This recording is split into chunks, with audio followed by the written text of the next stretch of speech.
et je passe tout de suite la parole à Michel Reynaud. Le point sur l'étude Alpadir.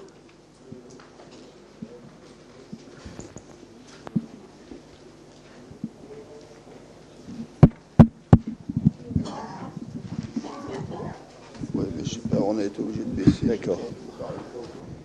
Donc Michel Reynaud, je suis chef du service de psychiatrie et d'addictologie de l'hôpital Paul Brousse et je suis le coordonnateur du protocole Alpadir. Alors comme tout le monde, je vais vous faire un peu d'histoire puisque ce protocole n'a pas atterri comme ça brutalement.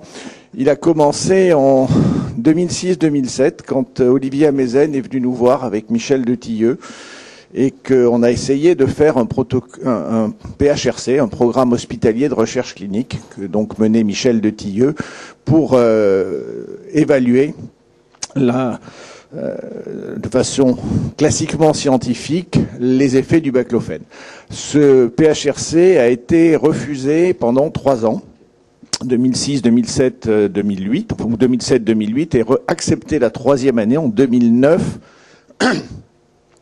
Entre-temps, le livre d'Olivier Amezen était sorti et il commençait à y avoir une mobilisation forte qui a sûrement joué dans la décision des pouvoirs publics, le protocole étant peu modifié pendant ces 3 années, pour faire prendre la décision de faire ce PHRC. Ce PHRC était financé à 200 000 €, ce qui ne permettait pas d'acheter les médicaments. Donc le PHRC n'était pas faisable et donc pendant 2 ou 3 ans, Michel de Tilleux a essayé de trouver un financement, notamment des financements industriels, qu'il n'a pu trouver qu'en 2011-2012. C'est à ce moment-là donc que le protocole, selon les règles de l'EMA, a été mis en place avec comme objectif, donc il est porté par un industriel qui s'appelle Etipharm, avec comme objectif d'obtenir une AMM, d'où à la différence du protocole de Philippe Jory, mais dans un parfait accord avec lui, parce que nous pensons que nos études sont extrêmement complémentaires, nous avons fait un protocole dans le but d'obtenir une AMM.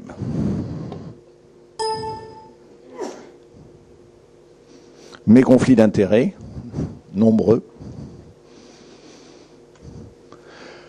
Donc le protocole Alpadir, c'est une étude multicentrique.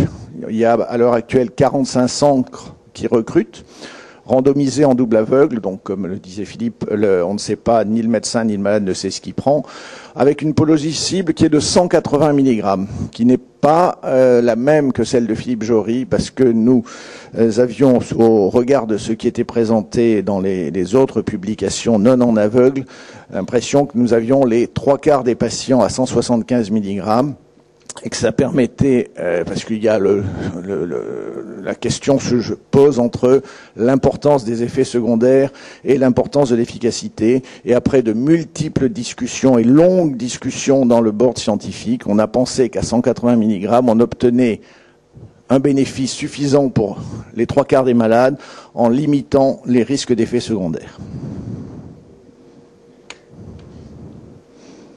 Donc le promoteur est un laboratoire français, Etipharm. Vous savez qu'il y a d'autres industriels qui, à l'heure actuelle, produisent le baclofène, vendent le baclofène, mais qui n'ont pas souhaité rentrer dans l'expérimentation. Et je sais que Michel de Tilleux avait essayé, dès le début, d'obtenir leur participation. Ça pose une autre question, mais en tout cas, il a donc fallu qu'un laboratoire accepte de prendre le risque de faire cet essai. Cet essai a commencé le 31 décembre 2012. Je vous rappelle le PHRC 2007, 2008, 2009. On a commencé à travailler avec Etipharm à Cochin en 2011. Et le protocole n'a pu commencer qu'en 2012 parce qu'il y a toujours, et même en poussant au maximum, des délais longs pour mettre en place une étude. Il a commencé en 2012, il doit finir en 2013, fin 2013.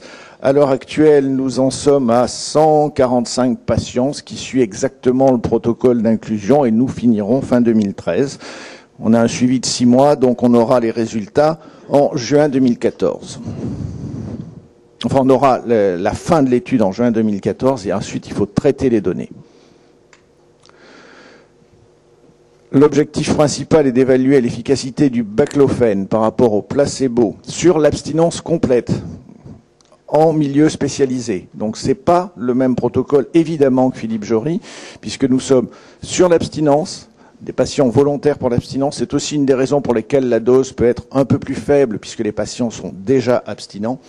Pendant 6 mois de traitement, après sevrage, bénéficiant d'un accompagnement psychologique standardisé, puisque vous savez à quel point il est important que les paramètres soient le plus stables possible et qu'il y ait le moins de variations dans la façon de prendre en charge des patients. Donc c'est les règles, nous suivons les règles de l'European Medical Agency, puisque le but est d'obtenir une AMM. Donc il y a moins et on a des patients qui prennent du cannabis mais qui ne sont pas dépendants, et on n'a pas d'autres patients qui sont preneurs d'autres médicaments, d'autres produits. Donc évaluation de l'abstinence de J29, du 29e jour au 160e jour. Les 5 premières semaines sont une phase d'augmentation progressive. Le critère d'évaluation pour voir si ça marche, ça sera le pourcentage de patients ayant maintenu l'abstinence pendant les 20 semaines de traitement, et puis des études complémentaires sur les patients qui ont maintenu du premier au dernier jour de la première prise de traitement, donc à 30 semaines, et puis en fonction de la sévérité de la dépendance et du niveau de consommation antérieur. On étudiera les caractéristiques des patients qui n'ont pas maintenu l'abstinence, et notamment nous regarderons s'il y a une diminution notable des consommations. On évaluera également le craving, la dépression. On a des protocoles qu'on a montés ensemble et qui sont extrêmement proches de façon à pouvoir les comparer, même si les objectifs étaient un peu différents. On évaluera les paramètres biologiques, notamment les enzymes hépatiques, en particulier la gamma-GT et la CDT. À la fois pour confirmer l'abstinence, mais surtout pour avoir des marqueurs qui permettent de voir comment évolue la consommation. Et puis la tolérance, qui est le point important, c'est-à-dire quels sont les effets secondaires, y a-t-il des effets indésirables. Nous avons aussi un certain nombre d'effets indésirables.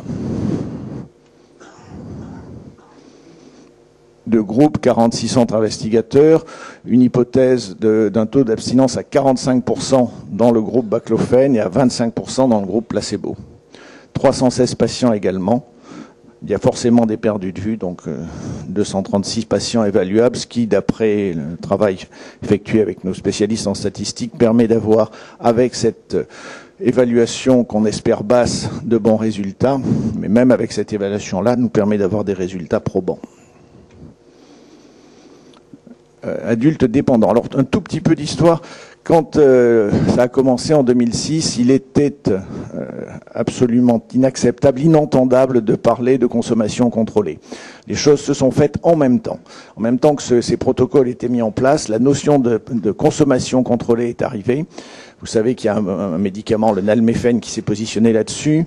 Les autorités internationales autorise maintenant cette consommation contrôlée, ce qui est récent depuis 2-3 ans, et les classifications dans les addictions ne font pas une classification abus-dépendance, mais font une classification d'addiction progressive. Et si l'addiction est progressive, le traitement peut être adapté et n'est pas forcément l'abstinence, en tout cas pour les cas les moins graves. On ne sait pas encore pour lesquels il faudra l'abstinence. Donc nos sujets sont sevrés, sont volontaires et ont déjà fait des tentatives infructueuses. Les contre-indications, c'est évidemment la prise de baclofène, la porphyrie, l'épilepsie et le risque suicidaire, puisque c'est les questions qui se posent au regard de la littérature sur les risques principaux.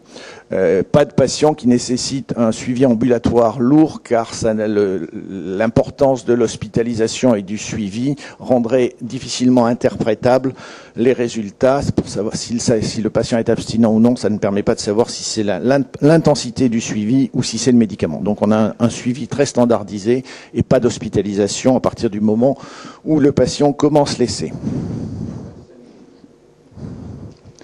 Voici le schéma thérapeutique avec une augmentation progressive, une posologie constante. On monte jusqu'à 180 mg qui est l'objectif cible, mais si les patients ont des effets secondaires, on arrête au niveau où il a des effets secondaires, on redescend d'un cran et on essaye de remonter, et ce 2 ou 3 fois, de façon à obtenir la dose maximale acceptable par les patients. On évalue également donc le craving, le nombre à la consommation. On évalue ce qu'on appelle le TFLB, c'est-à-dire l'état de la consommation avant le début de l'essai et puis pendant l'essai. On a également comme Philippe le score de dépendance, de façon à pouvoir comparer. 15 visites en 3 semaines, 7 prises de sang, 11 évaluations des échelles. Les échelles sont les échelles classiques, vous retrouvez les mêmes, HAD, la qualité de vie et le craving. Ben voilà, j'ai donc terminé dans le temps qui m'était imparti.